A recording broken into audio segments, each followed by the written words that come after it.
అనగనగా ఒక పల్లెటూరులో రామారావు అనే ఒక పేద రైతు ఉండేవాడు. అతనికి ఒక చిన్న పొలం, పూరి గుడిసె తప్ప మరేమీ ఉండేవి కావు. చాలా కష్టపడితే గాని పూట గడవదు. రామారావు భార్య పిల్లలతో కలిసి నిత్యం కష్టాల్లోనే ఉండేవాడు. ఒకరోజు రామారావు తన పొలంలో పని చేస్తుండగా ఒక చోట ఒక ఆవు నడిచి వెళ్తూ కనిపించింది. ఆ ఆవు చాలా అందంగా, ఆరోగ్యంగా ఉంది. దానికి పాలు పితికేందుకు ఎవరు లేక అనాథలా తిరుగుతోంది. రామారావుకు ఆ ఆవు పట్ల జాలి కలిగింది.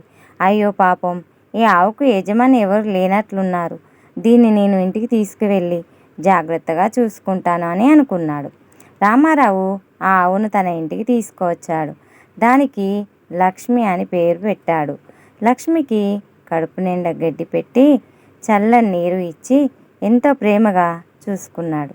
లక్ష్మి కూడా రామారావు కుటుంబంతో కలిసిపోయి ఎంతో విధేయతగా ఉండేది. ప్రతిరోజు ఉదయం లక్ష్మి పాలు ఇచ్చేది. ఆ పాలు చాలా చిక్కగా, రుచిగా ఉండేవి.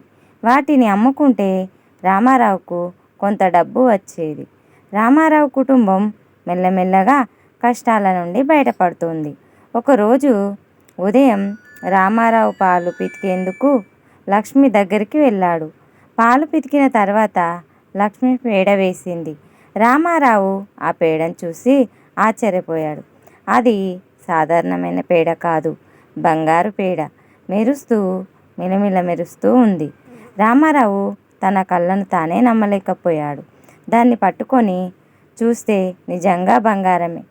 రామారావు తన భార్యకు ఈ విషయం చెప్పాడు. చూడు లక్ష్మి, ఈ ఆవు మనకు ఎంత అదృష్టాన్ని తెచ్చిపెట్టిందో.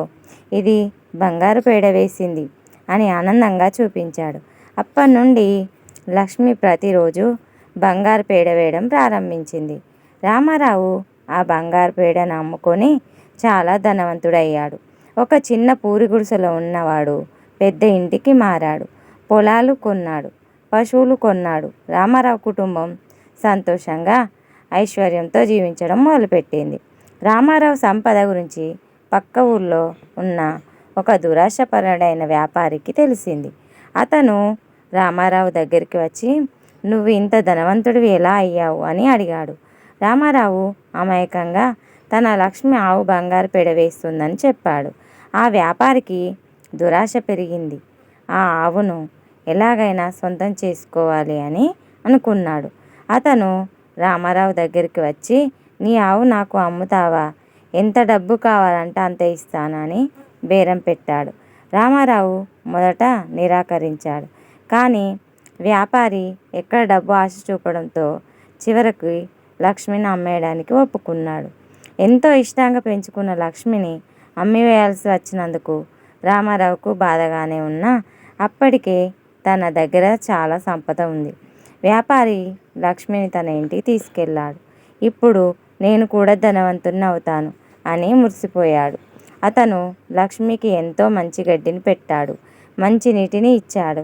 లక్ష్మి ఎప్పట్లాగే పాలను ఇచ్చింది.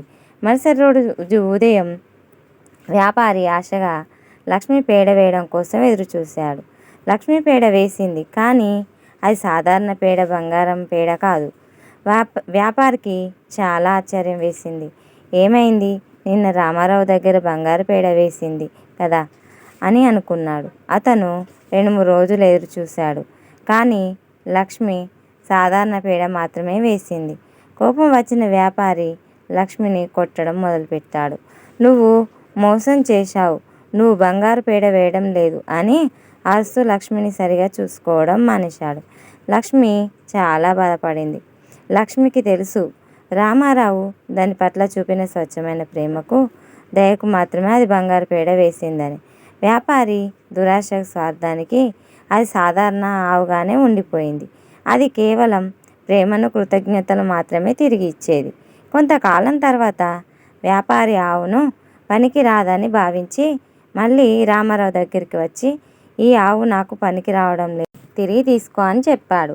రామారావు లక్ష్మిని తిరిగి చూసి సంతోషించాడు. దానిని మళ్ళీ ఎప్పట్లాగే ప్రేమగా, దయగా చూసుకున్నాడు. రామారావు ప్రేమను పొందిన లక్ష్మి మళ్ళీ బంగారు పేడ వేయడం ప్రారంభించింది.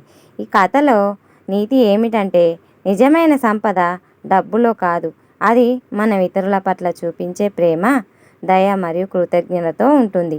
ఈ వీడియో చూసినందుకు ధన్యవాదాలు. ఈ వీడియో నచ్చినట్లయితే సబ్స్క్రైబ్ చేయండి.